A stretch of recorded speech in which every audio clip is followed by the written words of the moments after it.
I don't work, and now I have more time. So there's this. Volunteering for Fix Our Ferals. Oh, maybe I know you through there. Right. Then I got 2 new knees, so wow. I'm gonna go back soon. There.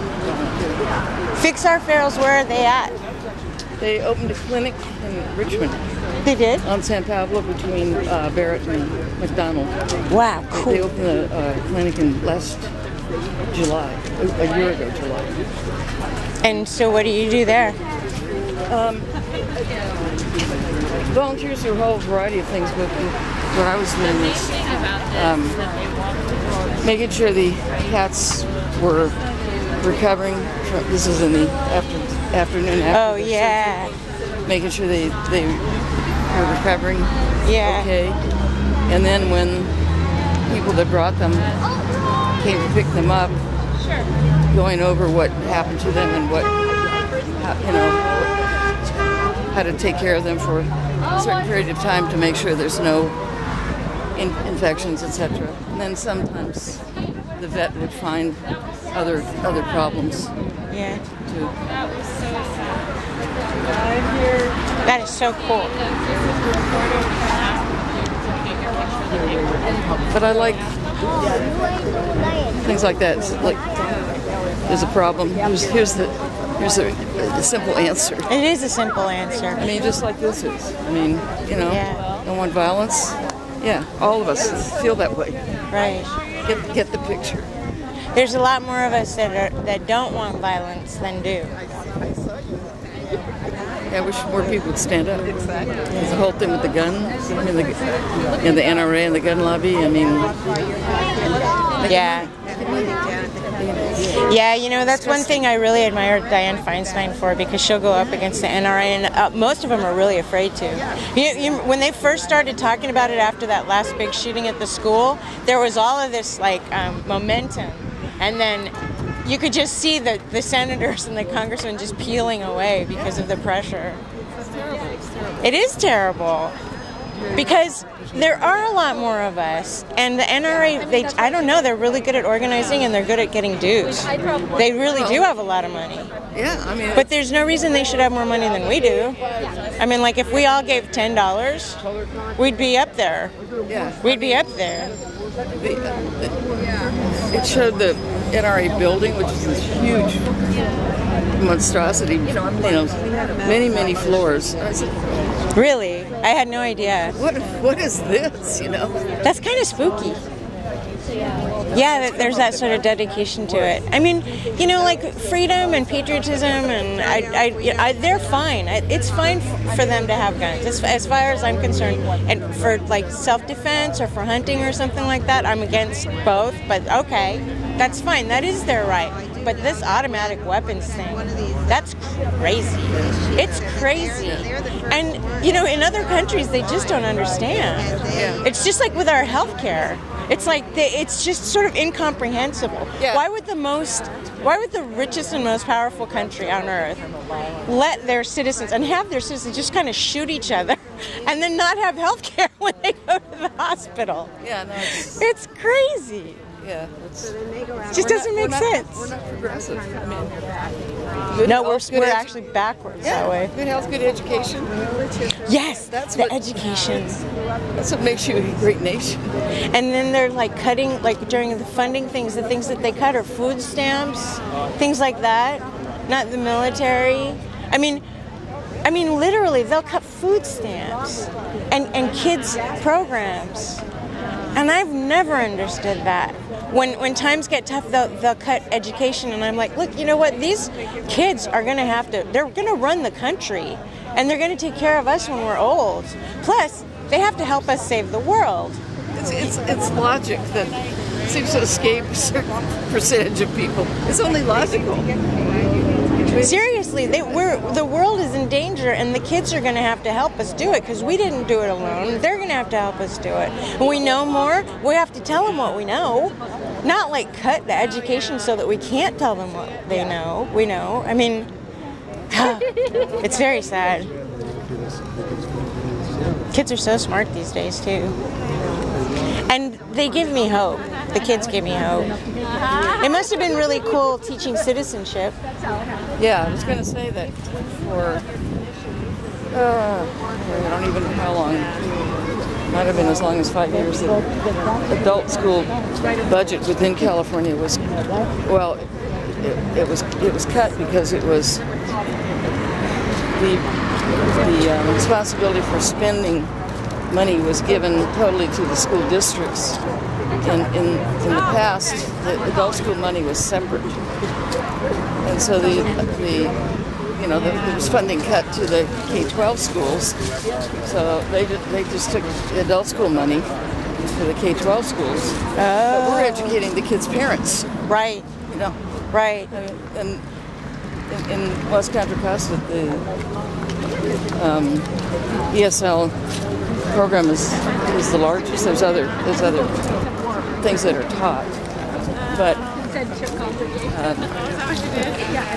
now there's a fight. There's more money because more tax. They all agreed to get taxed more, but there's still this fight to keep the adult ed money separate so that other like the K-12 can't use it. So I don't know how that's going to end up, but anyway, there is more money, but it can be, like I said. Yeah, you know what? Seriously, it's true. If the kids' parents can't function, like it's similar to being illiterate to not understand the language. Yeah. It is being illiterate, really, in that language. Yeah. They could be a doctor from their own country or a lawyer, but not know how to read English. And if the kids' parents can't function, then they can't support the kids. The thing about it is that it ends up costing society more to not help. Like I'm on Medi-Cal, so they do things like they cut dental and vision and all of the different healthcare things. So then we end up going to the ER, right, which is much more expensive. And it's like, you guys, it's so clear that this is going to end up costing more. And we're going to have less teeth, which means that we're going to have more other health problems. Like we're not chewing, we're not getting the right nutrition and stuff. Like literally, we're not chewing. I don't have enough molars because when something goes wrong and you're on Medi-Cal, the only thing that they'll pay for is to take it out. They'll take it out. So I don't have like any molar. I mean, I'm fairly young to not have any molars on this side, so. But every time I get like a broken tooth or something or need a root canal. It's not something that that's what I mean. It's totally illogical. Imagine if we had a decent healthcare system. Like, say we just had a clinic here where sick people could go in. Imagine how much less money we would spend because of the ER visits. And then, like if you've ever gone to Highland Hospital to go to the ER, it's huge. And it's because you've got everything from gunshot wounds to, a rash or a fever or the flu or something. You got people who weren't able to go to the doctor when they started out being sick with the flu, and now suddenly they need, an IV and fluids. And then you've got somebody come in with a freshly broken arm and they have to wait for a day. The county hospitals it's crazy. Overloaded. Plus, my understanding is that there aren't enough primary care physicians in the country and nurses. Really? So we need to be spending money educating people in certain right. Exactly. That's what I mean. It all kind of catches up and goes around. Yep. You're cutting education so more kids fall out of school, and if they're not taking the science courses and the math courses, then they're not going to be able to be doctors and nurses. And nurses rule. Nurses and nurse practitioners. We should have more nurse practitioners and nurses. Like if we had a clinic right next door to Highland where the people could go in who were really sick. Like if we had just an urgent care clinic next door to the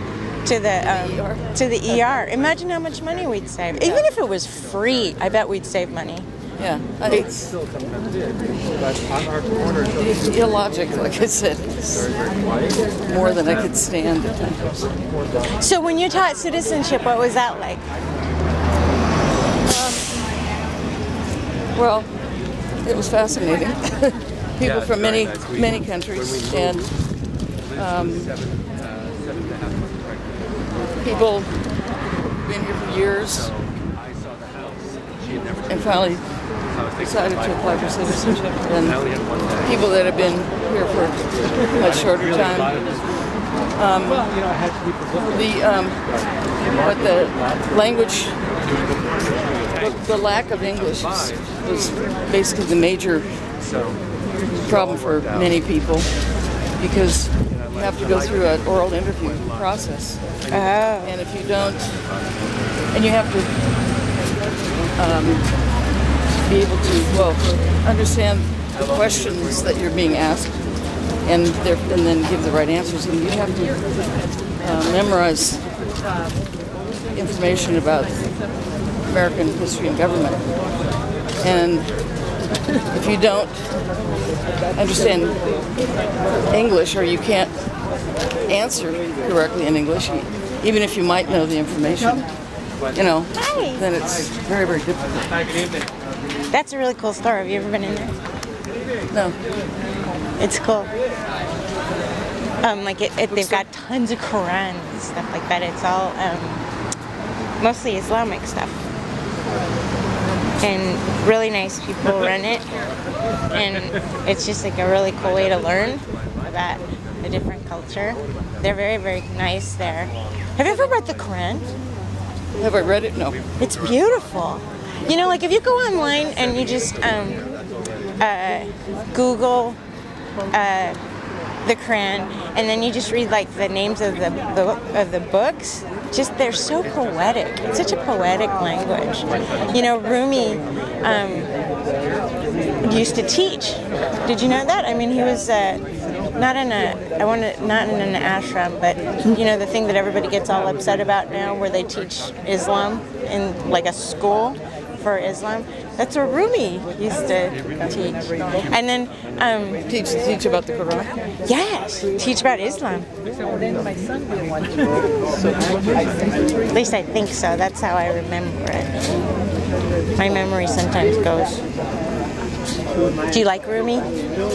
Yeah, I can't, come up with any poetic lines that he has written, but isn't every time you read him, isn't it just beautiful? To me, it's like haiku, like Iso and Basho. Have you read poetry? No. About like